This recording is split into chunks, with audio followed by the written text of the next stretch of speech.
Hello everyone and welcome back. आज हम कुछ इंपॉर्टेंट टर्म्स के बारे में पढ़ने जा रहे हैं। हमारा ऑलरेडी टैक्स प्लानिंग क्या होता है, टैक्स अवॉइडेंस क्या होता है, टैक्स मैनेजमेंट क्या होता है और टैक्स इवेजन क्या होता है, इसके बारे में हम डिटेल में पढ़ लिए। इनफैक्ट हम टैक्स प्लानिंग का और भी बहुत सारा बेनिफिट्स और लिमिटेशंस और pre requisites of tax planning, ये सब कुछ हम लोग पढ़ लिए। आज हम दो important topics, important terminologies, financial year क्या होता है, असेसमेंट ईयर क्या होता है, और इन दोनों को मिलाकर ही प्रीवियस ईयर निकल, ठीक है। तो प्रीवियस ईयर क्या होता है, इन सभी चीजों के बारे में आज हम लोग हमारे क्लास में समझेंगे। चलो शुरू करते हैं इंपॉर्टेंट टर्मिनोलॉजीज के बारे में। सबसे पहला है फाइनेंशियल ईयर। देखो, दो प्रकार का ईयर होता है, एक होता है कैलेंडर ईयर और दूसरा होता है फाइनेंशियल ईयर। कॉमर्स के बच्चे हो, इतना कुछ कॉमर्स के बारे में पढ़ लिए हो तो ये तो बेसिक सा चीज है, ये तो सभी बच्चों को पता होगा कि फाइनेंशियल ईयर हमारा 1 अप्रैल को शुरू होता है और खत्म कब होता है, 31 कैलेंडर ईयर जो होता है वो 1 जनवरी से 31 दिसंबर तक का होता है, जो कि नॉर्मली हम ईयर जो कैलकुलेट करते हैं जिसको हम कैलेंडर ईयर बोलते हैं। लेकिन हमारे कॉमर्स के बच्चों के लिए जो ईयर होता है वो शुरू होता है 1 अप्रैल को और खत्म होता है 31 मार्च को। तो अगर तुमसे पूछे कि न्यू ईयर कब है तो तुम बताओगे हमारा तो सर न्यू ईयर 1 अप्रैल को आता है। अप्रैल फूल बनाने के साथ हम हमारा कारोबार शुरू कर देते हैं और 1 अप्रैल से ही हम हमारा नया साल, बात समझ में आया, 1 अप्रैल से 31, ठीक है। इसके बाद according to section 221 of General Clauses Act 1897, a financial year means a year commencing on the first day of April. Hence, it is a period of 12 months starting from 1st April and ending on 31st March of the next. ठीक है। इसके बाद second आता है assessment year. Assessment year का मतलब होता है वो साल जिस साल में तुम्हारा टैक्स लाइबिलिटी निकाला जा रहा है। तुम मुझे कॉमन सा सेंस, ठीक है, मैं टैक्स कौन से अमाउंट पर दूंगा, जो मैं कमा चुका हूं ऑलरेडी या जो मैं कमाने वाला हूं उस पर भी टैक्स दे दूं? नहीं, ऑब्वियस सा नहीं।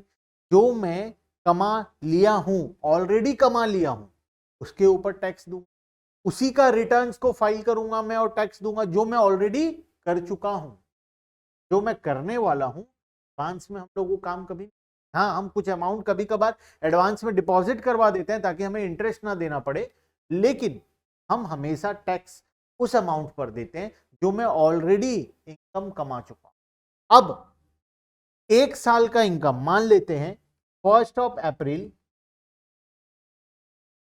2022 से लेकर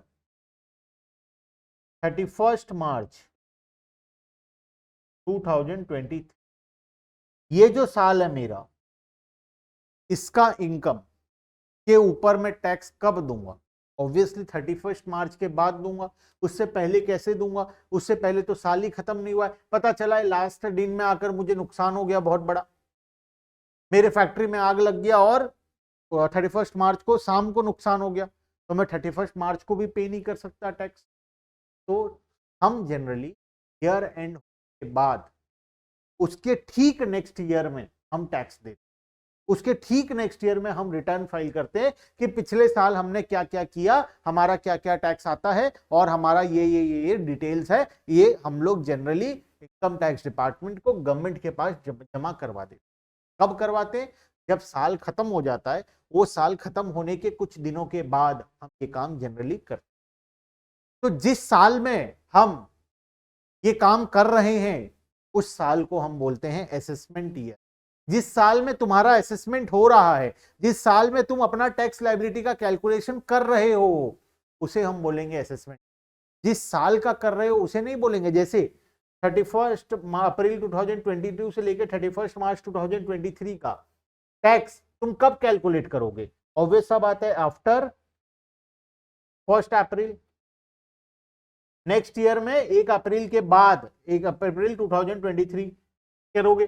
तो जब तुम जौन से ईयर में तुम कैलकुलेट कर रहे हो वो ईयर को हम बोलेंगे एसेसमेंट, और जिस साल का कर रहे हो मतलब 22 23 का कर रहे हो तो उस साल को हम बोलेंगे प्रीवियस। तो प्रीवियस ईयर के बाद आता है असेसमेंट ईयर, असेसमेंट ईयर के पहले आता है प्रीवियस। आओ पढ़ते। Assessment year means a period of 12 months commencing on the first day of April every year. In India, the government maintains a record for a period of 12 months, that is 1st April to 31st March every year. As such, it is known as financial year. And Income Tax Department also selects same year for its assessment procedure. A assessment year is a financial year of the government. The assessment year is the financial year of the government of India during which income of a person relating to the relevant previous year is assessed to tax. Last year का income का calculation, उस पे कितना tax होगा, उसके related जितने documents होंगे, ये मैं कब करूंगा? ऑब्वियसली साल खत्म होने के बाद नेक्स्ट ईयर में करूंगा, है ना। तो जिस साल में मैं ये काम कर रहा हूं वो हो गया मेरा असेसमेंट ईयर, और जिस साल का कर रहा हूं मतलब मैं 2022-23 का कर रहा हूं तो वो हो गया मेरा प्रीवियस ईयर। तो वही लिखा है यहाँ पे, assessment year is a financial year of the government of India during which income of person relating to relevant previous year is assessed to tax. Every person who is liable to pay tax under this act files return of income by prescribed dates. The returns are processed by Income Tax Department officials and officers. Income Tax Department के officials और officer इस return को process करते हैं. This processing is called assessment. Under this, income returned by the SSC is checked and verified. तुम जो return file किए उसे चेक और वेरीफाई किया जाता है. Tax is calculated and compared, tax calculation किया जाएगा और कंपेयर किया जाएगा तुम जितना पेमेंट किए हो और जितना तुम्हें ऑर्डर, जितना तुम्हारा बनता है टैक्स, और असेसमेंट ऑर्डर इशू कर दिया जाएगा. गवर्नमेंट हमारा टैक्स लायबिलिटी कैलकुलेट करेगा और चेक करेगा हमने उतना टैक्स पे किया है या नहीं है, और उसके अकॉर्डिंग हमारे ऊपर असेसमेंट का ऑर्डर पास किया. ठीक है, असेसमेंट ऑर्डर मतलब चेक करने के बाद फाइनल रिजल्ट. अगर सब कुछ ओके है तो ओके लिख के कर देगा, अगर कुछ प्रॉब्लम है तो प्रॉब्लम मेंशन कर देगा, ये प्रॉब्लम है और टैक्स देना है तो उस पर इंटरेस्ट पेनल्टी के साथ टैक्स लगा देगा, हमें जमा करवा देना, बात खत्म. The year in which whole of this process is undertaken is called assessment.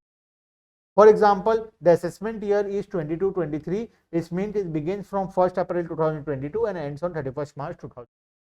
तो बताओ 2021-22 अगर मेरा प्रीवियस ईयर है तो इसका असेसमेंट ईयर कौन होगा? 22-23. 22-23 अगर मेरा प्रीवियस ईयर है तो इसका असेसमेंट कब होगा? 23-24 में. ठीक है, जो भी प्रीवियस ईयर होता है, जिस साल का हम टैक्स कैलकुलेट कर रहे हैं उसका असेसमेंट उसके नेक्स्ट ईयर में किया जाता है, क्योंकि ईयर खत्म होने के बाद ही कर पाना पॉसिबल है. ईयर चलता रहेगा तो वो काम कर पाना पॉसिबल नहीं है. तो ईयर खत्म हो जाता है 31 मार्च. नेक्स्ट ईयर में हम जब चले जाते हैं तो हम पिछला ईयर का कैलकुलेशंस करते हैं. जब हम पिछला ईयर का कैलकुलेशंस करते हैं तो जिस ईयर का कैलकुलेट कर रहे हैं वो हो गया प्रीवियस ईयर, और जौन से ईयर में कैलकुलेट कर रहे हैं वो हो गया हमारा असेसमेंट. ठीक है, starts immediately after previous year, always of 12 month. Income is assessed and taxable, tax is taxable in this year. Next आता है इसी का भाई प्रीवियस ईयर, जो कि मैं ऑलरेडी तुमको पढ़ा दिया हूं. आओ देखते हैं प्रीवियस ईयर क्या होता है. ठीक है, देखो, as the word previous year, previous means coming before. Previous का मतलब होता है जो पहले आता है, तो असेसमेंट ईयर के पहले आता है प्रीवियस. ठीक है, hence it can be simply said that the previous year is the financial year preceding the assessment year. For the assessment year 22-23 the previous year is 31st March 2022, 21-20. तो 21-22 का assessment year क्या होगा? 22-23. 22-23 का previous year क्या होगा? 21-22. वही चीज लिखा है. This is the financial year in which actually income are earned and same is assessed for taxation in the coming assessment. Hence the financial year may be previous year and assessment year also. देखो, previous year अगर 21-22 है तो assessment year क्या होगा? 22-23. ठीक उसके बाद वाला साल हो जाएगा 22-20. कभी कभार क्या होता है, असेसमेंट ईयर हमेशा 12 महीने का होता है. ठीक है, लेकिन प्रीवियस ईयर कभी कभार छोटा होता है. सर साल कैसे छोटा हो गया? हर साल तो 12 महीने का होता है। हाँ सर, आप वो लीप ईयर वाले को बड़ा ईयर बोलते होगे, बाकी ईयर वाले को छोटा ईयर बोलते होगे। ऐसा नहीं है, प्रीवियस ईयर कभी कभार छोटा होता है। देखो कैसे छोटा, जनरली प्रीवियस ईयर 1 अप्रैल को शुरू होता है और खत्म होता है 31। लेकिन मान लो मैं नया बिजनेस शुरू किया ड्यूरिंग द ईयर, मैं शुरू किया 1 सितंबर को, तो मेरा प्रीवियस ईयर कब से शुरू होगा? 1 सितंबर से। तो हो गया ना छोटा। तो कभी कभार प्रीवियस ईयर 12 महीने से छोटा भी होता है। ऐसा कब कब होता है, आओ देखते हैं। The general rule have the following two exception, that means that the previous year may be less than 12 months in the following situation. कब कब 12 महीने से कम हो सकता है? सबसे पहला, a case of newly started business और प्रोफेशन। अगर तुम नया कोई बिजनेस शुरू कर रहे हो तो जिस साल में शुरुआत, जरूरी तो नहीं है हर बिजनेस 1 अप्रैल को ही शुरू हो, ड्यूरिंग द ईयर भी कोई बिजनेस शुरू हो सकता है। तो जिस दिन बिजनेस शुरू हुआ है वो दिन से लेकर 31 मार्च तक हमारा बनेगा प्रीवियस ईयर। बात समझे? अगर ड्यूरिंग द ईयर हुआ है, मान लो 1 सितंबर को हुआ है तो 1 सितंबर से 31 मार्च। मान लो 20 सितंबर को हुआ है तो 20 सितंबर से 31 मार्च। मान लो 25 दिसंबर को हुआ है तो 25 दिसंबर से 31 मार्च हमारा प्रीवियस ईयर। तो जिस दिन बिजनेस शुरू करोगे वहां से लेकर, क्या ऐसा बार बार हो सकता है? नहीं। हम क्या बार बार बिजनेस शुरू करेंगे? नहीं। पहली बार जब बिजनेस शुरू करेंगे तब हमारा जनरली ऐसा होता है। हाँ, इनकेस वो बिजनेस बंद हो गया, कोई नया बिजनेस हम शुरू किए फिर से, तो फिर से प्रीवियस ईयर छोटा या बड़ा हो सकता है। बात समझे? मैक्सिमम 12 मंथ्स का होता है प्रीवियस ईयर, उससे छोटा कभी कभार होता है, जैसे कि न्यूली स्टार्टेड बिजनेस और profession. In case of newly created source of income, मान लो तुम बिजनेस शुरू नहीं किए लेकिन एक सोर्स, सैलरी, मान लो तुम जॉब किए, जरूरी नहीं हर जॉब 1 अप्रैल को शुरू किया जाए, कुछ जॉब ईयर के बीच में भी शुरू होते हैं। मान लो मेरा 1 नवंबर से जॉब लग गया तो मेरा 1 नवंबर से प्रीवियस ईयर। तो बिजनेस के केस में भी ऐसे प्रीवियस ईयर छोटा हो सकता है। In case of other income also previous year हमारा छोटा हो सकता है। ठीक है, तो प्रीवियस ईयर छोटा होने का 2 कारण है, एक तो नया बिजनेस शुरू करोगे उस केस में, या newly created source of income, चाहे वो सैलरी हो, चाहे वो रेंट हो, या कोई अदर सोर्सेस का इनकम हो, कोई भी प्रकार का इनकम के केस में ऐसा हो सकता है। तो मेरे हिसाब से यहां तक कॉन्सेप्ट सभी को क्लियर है।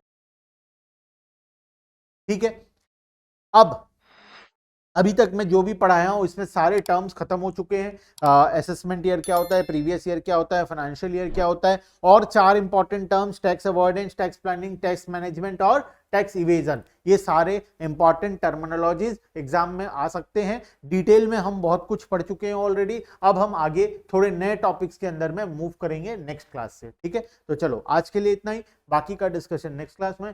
Bye bye everyone.